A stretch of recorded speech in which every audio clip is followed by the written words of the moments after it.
Você sente que a internet tem roubado o seu tempo? Que você perdeu toda a graça em ver o que as pessoas estão compartilhando? Que ela se tornou um lugar pesado e desgastante de estar? Porque eu sinto sim que a internet tem roubado a minha criatividade, o meu bem-estar e a minha vontade de querer fazer as coisas porque eu gosto, porque eu quero. Oi, meu nome é Joene e na conversa de hoje eu queria falar sobre como é que a gente pode reaprender a usar a internet a nosso favor. Eu tenho 25 anos e eu vi a evolução da internet acontecendo de uma maneira quase que imperceptível para uma criança, adolescente e adulta. Eu tive um daqueles computadores com bundinha atrás. Na época não tinha internet, na verdade era internet de escada, que fazia um barulhinho, que todo mundo fala, mas eu particularmente não lembro. Não existia redes sociais. Eu sei que a internet naquela época era para pesquisa e no máximo joguinhos. Os meus pais, eles tinham horário para usar, então não era algo disponível o tempo todo. Eu tinha de 1 a 2 horas no máximo. Na época começaram com jogos de CD ou disquete. E depois, quando eu já tinha lá por volta dos 10 anos, era jogosparameninas.com ou jogosonline.com. E eu ficava, durante esses períodos, né, que meus pais limitavam, me divertindo, brincando e tendo os melhores dos momentos, assim, sendo feliz ali dentro. E isso logo foi se transformando para as primeiras redes sociais. Eu lembro do Orkut, do MSN, do chat da UOL.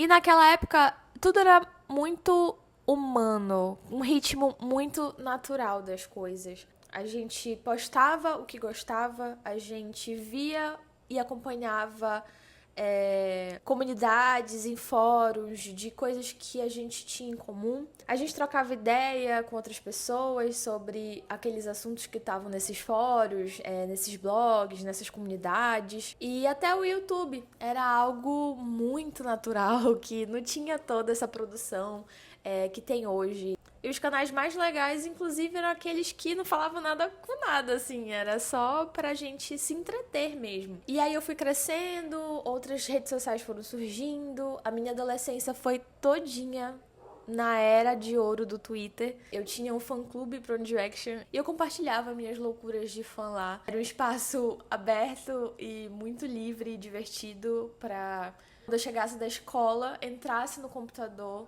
Olha que loucura, né? Chegar da escola para poder ligar o computador e assim poder usar a internet. Eu compartilhava também coisas no Tumblr, que já que o Twitter tinha só 140 caracteres, no Tumblr eu podia ter essa extensão. E é muito doido, porque essa semana eu descobri que o X, o antigo Twitter, hoje tem assinatura para que você possa ter mais do que 140 caracteres, o que pra mim é uma loucura. Eu nunca imaginei na minha vida que o Twitter se transformaria numa plataforma que nem as outras de anúncio, pagamento, assinatura. Pra mim não faz nenhum sentido. E hoje tudo é meio que voltado pra isso. A gente navegava na internet pra ver coisas novas, pra aprender, pra se conectar naturalmente com coisas que a gente gostava e a gente não sentia que a gente estava sendo sugado pra dentro e perdendo horas, minutos, segundos da nossa vida. Eu acredito que quando as coisas foram pro celular, tudo começou a ganhar novas velocidades. O Instagram logo no início era muito diferente do que ele é hoje. Ele se comportava que nem as outras redes. E essa ideia de postar só porque quer seguiu lá dentro nos primeiros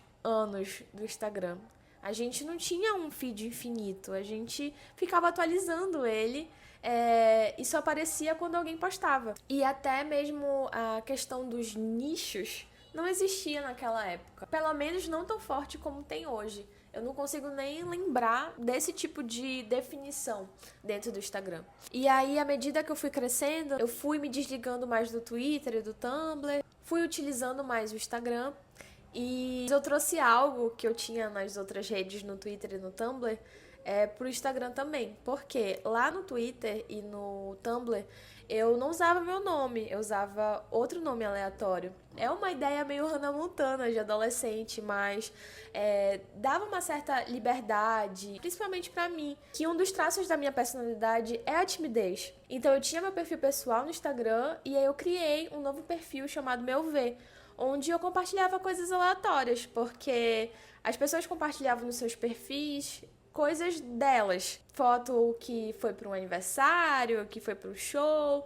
E eu ficava com vergonha de postar fotos de paisagem ou foto de coisas que eu achava muito aleatório e que não iam gostar. E aí eu criei esse perfil Meu Ver para ficar postando imagens de coisas que eu achava legal. E que talvez outras pessoas achassem também, mas que não necessariamente quem me conhecia. Isso foi ainda no meu ensino médio. Quando eu fui para a faculdade, esse perfil se transformou em algo voltado para minha rotina de estudante, onde eu compartilhava sobre organização, sobre criatividade, sobre projeto, tudo que envolvia o mundo da arquitetura na época. Eu não tinha nada muito específico, eu falava de tudo que eu queria falar. Eu seguia a mesma lógica que eu fazia nas redes sociais anteriores. E aí tudo mudou quando veio a pandemia e o pós-pandemia. Se vocês sentiram, comentam aqui embaixo. Mas eu sinto que a pandemia e o pós-pandemia mudou completamente a nossa forma de consumir a internet. E os criadores mudaram completamente a forma de produzir conteúdo também. E aí é uma coisa muito louca, porque como eu compartilhava e fazia tudo aquilo só porque era uma válvula de escape, porque era divertido pra mim, as outras pessoas começaram a tomar isso como algo super profissional, como forma de ganhar dinheiro. E eu não tô julgando e dizendo que isso é errado. Pelo contrário, acho que a internet ela tá para servir a gente de diversas formas e tá tudo certo. Mas como isso aconteceu de uma maneira muito rápida, ao meu ver, isso impactou muito na nossa forma de consumo mesmo, porque se tornou algo mais automatizado e até a gente entender que aquilo não fazia sentido pra gente, demorou. Né? Eu lembro que eu recebi um feedback, um comentário de uma colega minha que também era estudante na época e que já tinha traçado o que ela queria no perfil dela com algo bem nichado. Ela simplesmente chegou pra mim e falou: Joey, mas o teu perfil fala de tudo, ele é muito generalista. Como é que tu vai alcançar um público desse jeito? Isso me pegou de várias formas, porque realmente todo mundo que eu seguia anteriormente tinha um conteúdo mais parecido assim comigo, que falava um pouco de tudo, mas depois da pandemia todo mundo começou a ficar com algo muito nichado para ter um público-alvo, para ter um alcance direcionado. Foi um comentário que me desestimulou tanto, porque eu não acho que eu me resumo a uma só coisa. Eu sempre usei a internet como palco para eu compartilhar aquilo que eu acho bacana. Como eu falei anteriormente, eu sou muito tímida. Então a internet, pra mim, sempre foi um local de me expressar. E se resumir a uma só coisa nunca fez sentido na minha cabeça, porque eu não gosto só de uma coisa específica, eu não quero falar só de algo muito certinho. Mas eu vou querer falar de coisas que não tem nada a ver. Então, ela plantou essa sementinha que eu fiquei, cara, eu vou ter que falar ou só de renderização. Pra quem não sabe, pra quem não é da área, são imagens 3D realistas. Ou eu vou falar só de organização, ou eu vou falar só de criatividade, ou eu vou falar só de projeto, ou eu vou falar só de programa de arquitetura. Que era basicamente o que todo mundo ao meu redor estava fazendo. Definir um tema e sempre abordar só aquele assunto. E eu não me identificava nem um pouco com esse formato. E aí eu simplesmente parei. Parei de compartilhar, parei de aparecer. Comecei a trabalhar, né? O que também me afastou das redes, porque eu não tinha tanto mais tempo. E como o conteúdo se tornou algo super produzido, super elaborado, eu perdi vontade de compartilhar. E aí eu comecei a ser só consumidora. Antes não é que eu era criadora de conteúdo, antes eu utilizava ativamente porque eu achava legal. E aí eu parei de usar ativamente para me tornar só consumidora. E quando eu virei só consumidora, eu ficava sempre olhando as pessoas, me comparando e via que todo mundo estava fazendo certas coisas muito específicas e isso reafirmava que o meu perfil estava sendo feito de maneira errada. E aí só consumindo se tornou aquela questão, ficar ali para não ficar para trás, para não perder a informação. para ficar antenado no que está acontecendo. O feed infinito com vídeos rápidos começaram a prender muito a minha atenção. E eu passava, gente, horas, todo o meu tempo livre, completamente dedicado a ficar assistindo conteúdos do Instagram e do TikTok. E a comparação foi tomando novos espaços, porque antes eu via que eu realmente não era pra mim, porque os conteúdos estavam sendo feitos daquela forma. Depois a comparação partiu de tá todo mundo seguindo uma rotina X, só assim que eu vou ser feliz, quando eu conseguir acordar às 5h30 da manhã, quando eu conseguir fazer uma skincare pela manhã, uma skincare de noite, comer direito. Mas eu tava trabalhando muito, não conseguia fazer nada do que todo mundo tava compartilhando nas redes sociais. Dizendo que era o certo, que é assim que eu ia conseguir algo. E isso foi, de fato, me adoecendo aos poucos. Fui ficando cada vez mais ansiosa.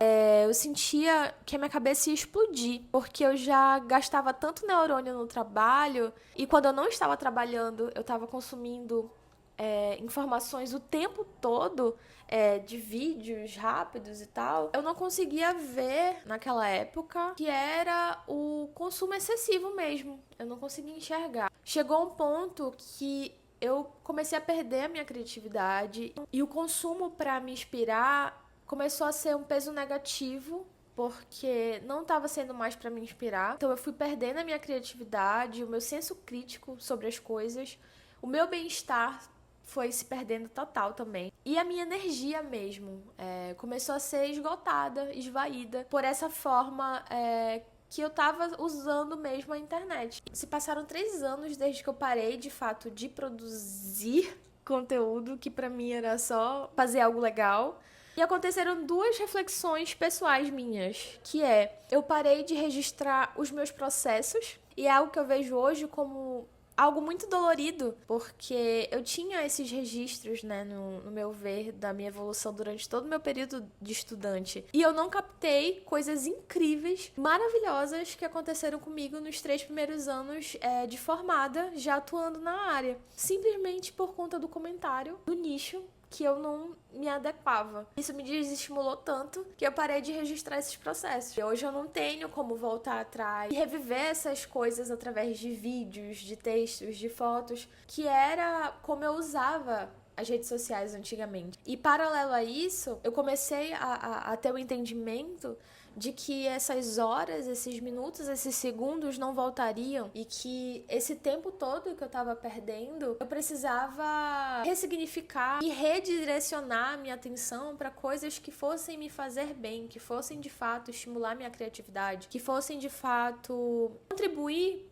com a minha evolução. E o algoritmo tava roubando isso de mim, porque nem escolher o que eu queria assistir eu podia. Ele já tava entregando as coisas para mim. Então eu acho que tomar essa consciência de que a gente precisa ter mais controle sobre o que a gente consome tem feito toda a diferença na minha vida. E eu vou falar agora pra vocês 3 coisas que eu fiz pra reaprender e me reposicionar nesse universo. A primeira delas foi tentar ficar 1 mês sem Instagram e sem TikTok. Só que eu entendi que pra mim, que sou uma profissional criativa, é muito difícil ficar completamente sem, porque o Instagram e o TikTok se tornaram ferramentas de busca. E numa roda de amigos sempre tem comentários sobre fulano de tal, sobre atualizações no mercado. Então ficar completamente sem foi muito difícil. Mas eu percebi nesse mês que eu não perco muita coisa entre saber a informação hoje e saber dela amanhã. Eu tive nas primeiras semanas o FOMO, que é Fear of Missing Out, que é uma síndrome onde você acha que você tá perdendo as coisas, você tá desatualizado porque você tá longe das redes sociais. Eu senti isso no início, mas logo depois eu entendi que se acontecer algo muito catastrófico, eu vou saber pelo jornal, eu vou saber pelos vizinhos, pelas pessoas ao meu redor que vão acabar falando. Então não faz muita diferença eu estar 100% 24 horas conectada. Quando passou esse mês e eu entendi, que não fazia diferença eu passar todo o meu tempo conectada, que eu poderia sim reduzir super o meu consumo. E 2, eu também não poderia ficar 100% sem, porque eu preciso disso pro meu trabalho. A conclusão que eu cheguei é que eu tinha que só definir um tempo como meus pais faziam lá quando eu era criança. Então, como eu passo muito tempo no computador, eu me limitei a pesquisar direto nele. E aí eu reduzi o tempo do Instagram e do TikTok para 15 minutos diários durante a semana, onde eu só uso para pesquisar ou quando eu tô não fazendo nada mesmo, quando eu quero. E para ajudar nesse processo, eu primeiro baixei um aplicativo minimalista, onde ele faz com que o celular fique completamente sem graça. E naturalmente fui perdendo a vontade de abrir o celular. Ele tem tempo de teste, depois ele começa a ficar pago. E aí eu apaguei quando chegou nesse período de pagar. E comecei a só ficar com os 15 minutos de redução da própria configuração do celular, o que tem funcionado bastante para mim. A segunda coisa que eu comecei a fazer foi consumir vídeos mais longos. Aqui no YouTube, que eu acho que de todas as redes sociais é a que menos mudou a sua essência. Teve sim muitas evoluções e hoje ele é diferente do que era antigamente, mas não tão diferente assim. As pessoas continuam vindo aqui para conseguir conteúdos profundos, interessantes, reais, e até um dos motivos de eu querer estar aqui agora. Além de vídeos, podcasts também têm me ajudado muito. Porque quando eu tô trabalhando, eu preciso estar vendo alguma coisa ao mesmo tempo.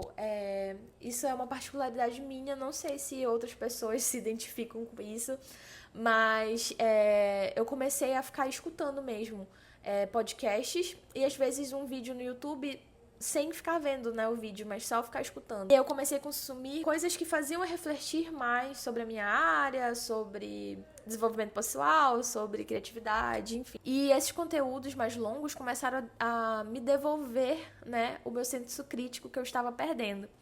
Outra coisa também que pode funcionar para você é os blogs, que começaram a voltar. Tem totalmente tudo a ver com o que eu tô falando, que é uma velocidade mais humana das coisas, de você parar para ler e para refletir. E a terceira coisa que eu comecei a fazer foi voltar a fazer coisas porque eu quero fazer e não porque tá todo mundo fazendo. O tempo livre, quando eu não tô vendo YouTube, escutando podcast, lendo notícias, eu tô usando meu tempo para voltar a desenhar, que eu quero desenvolver mais e praticar mais desenho, porque é importante para o meu processo de criação. Eu voltei a fazer algo que eu gosto muito, que é colagens digitais. Eu amo fazer e eu quero desenvolver mais esse lado.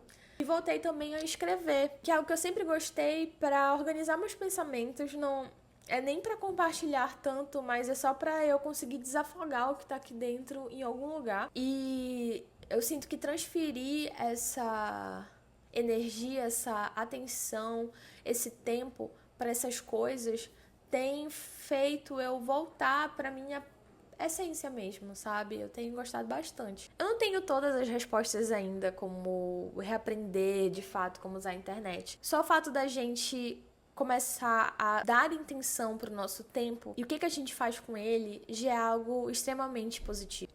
A internet pode sim ser algo incrível. Eu acho que basta a gente nos reposicionar e reaprender a se colocar nesse universo. E eu sinto que tá tendo esse movimento mesmo de novos criadores de conteúdo resgatarem essa ideia do que é mais natural, do que é mais espontâneo. Não sei se vocês viram o novo clipe da Lorde, que é What Was That, que traz uma nostalgia absurda, e é um clipe de 2025, porque ele tem toda essa estética mesmo, meio anos 2000, meio de você pegar o seu celular e fazer e filmar. Então essa ideia tá meio que se restabelecendo, o que eu acho muito positivo.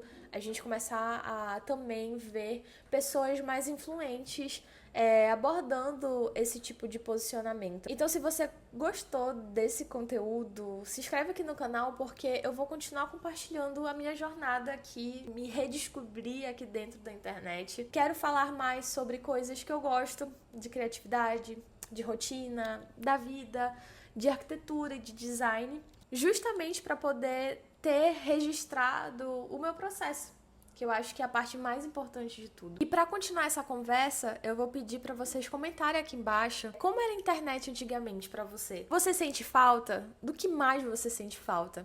Comenta aqui embaixo que eu vou adorar compartilhar e ter essa troca. E a gente se vê no próximo vídeo. Tchau!